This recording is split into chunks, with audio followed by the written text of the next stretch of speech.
Hello students, welcome back to the online class. So students, देखिए आज हम अपना नया पाठ शुरू करेंगे।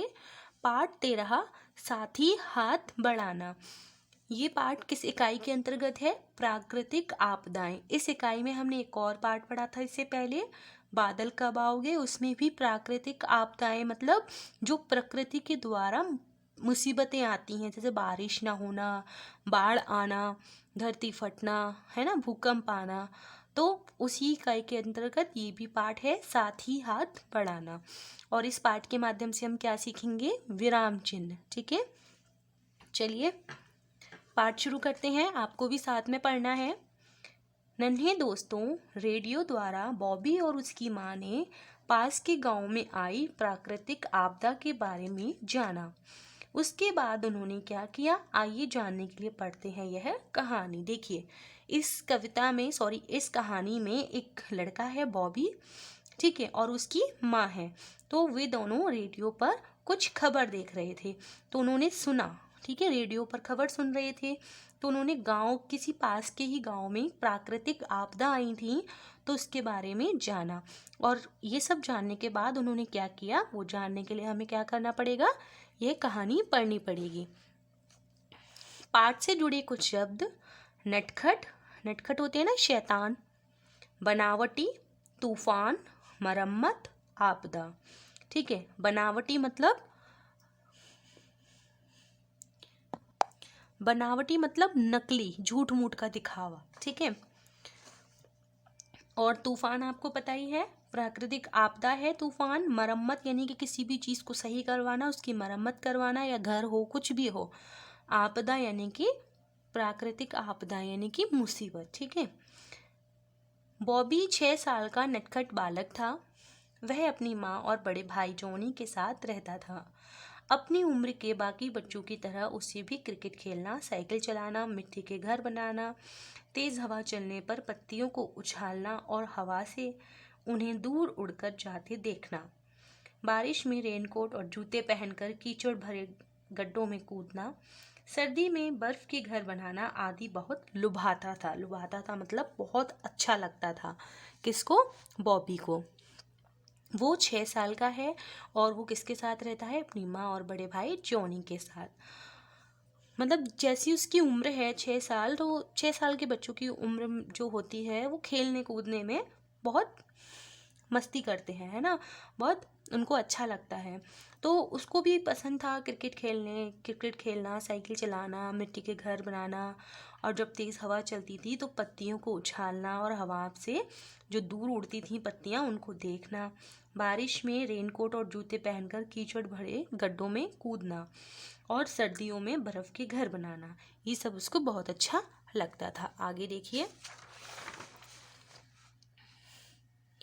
एक दिन की बात है, बॉबी नहा धोकर स्कूल जाने के लिए तैयार हुआ। वह रसोई में माँ की मदद करने के लिए पहुंचा। उसने देखा कि माँ रोज की तरह गैस के सामने खड़े होकर नाश्ता नहीं बना रही, बल्कि खाने की मेज के साथ लगी कुर्सी पर बैठकर रेडियो पर खबरें सुन रही हैं और कुछ खोई खोई सी है। वो क्या कर रही हैं? नाश्ता तो नहीं बना रही हैं रसोई में, लेकिन क्या कर रही थी? वो मेज पर बैठकर रेडियो सुन रही थी, यानी कि रेडियो पर खबर सुन रही थी। माँ माँ, बॉबी ने उन्हें पुकारा। माँ चौंक कर अपने विचारों की दुनिया से बाहर आ गई, यानी कि वो कुछ सोच में डूबी हुई थी। फिर वो जब बॉबी ने आवाज़ लगाई तो वो होश में आई और उन्होंने चौंक कर अपने विचारों से वो बाहर आई।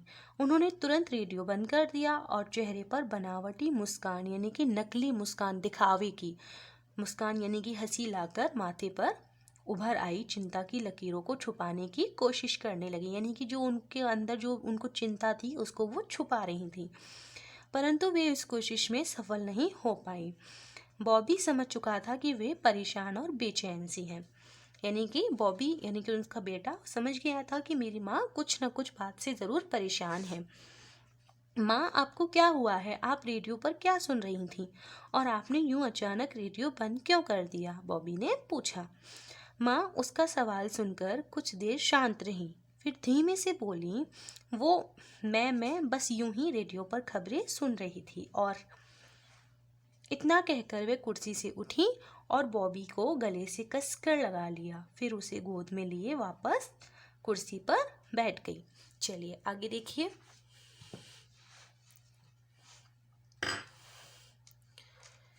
क्या हुआ माँ? बॉबी ने पूछा। माँ ने क्या कहा? माँ ने एक गहरी सांस ली और बोली, कल रात पास के गांव में एक बहुत बड़ा तूफान आया था। इतना बड़ा और भयानक कि कई लोग उसकी चपेट में आकर बुरी तरह घायल हो चुके हैं। तूफान, बाढ़, भूकंप जब भी आता है तो हमारी पृथ्वी पर जो भी चीज़ें होती हैं उनको तो नुकसान पहुंचता ही पहुंचता है, लेकिन जो व्यक्ति होते हैं, लोग होते हैं, उनको भी वो भी बहुत घायल होते हैं। कुछ की तो मृत्यु भी हो जाती है। तो बॉबी की माँ बॉबी को बताती है कि कल रात को पास के ही किसी गांव में एक बहुत बड़ा तूफान यानी कि हवा का तेज और भयानक बहाव आया था। तूफान जानते हैं ना, जब बहुत तेज हवा चलती है, बहुत तेज एक भयानक बहाव आता है हवा का, ठीक है। तो इतना बड़ा और भयानक कि उसकी चपेट में कई लोग बहुत घायल हो चुके हैं। यह सुनकर बॉबी कुछ पल के लिए बिल्कुल चुप सा हो गया। माँ भी चुपचाप बॉबी की आंखों में देखने लगी। उनके चेहरे के हाव भाव गंभीर थे, यानी कि शांत थे, जिन्हें महसूस कर बॉबी को लग रहा था कि माँ कोई बहुत ज़रूरी बात बताने वाली है। लेकिन उनकी आंखों में उसे गंभीरता के साथ साथ जानी पहचानी चमक भी दिखाई दे रही थी, प्यार और स्नेह की चमक। फिर एकाएक अपनी चुप्पी तोड़कर माँ ने बोलना शुरू किया, बॉबी, तुम्हें घर के पीछे बने आंगन में खेल खेलना बहुत पसंद है ना? क्या तुम जानते हो, कुछ समय पहले आए तूफान ने हमारे घर को तहस नहस कर दिया था। तहस नहस यानी कि बर्बाद कर दिया था। तो आज के लिए इतना ही। इसके आगे का पार्ट हम नेक्स्ट डे पढ़ेंगे। आपको यहाँ तक रीड करना है। ओके, नेक्स्ट डे मिलते हैं। Till then bye bye.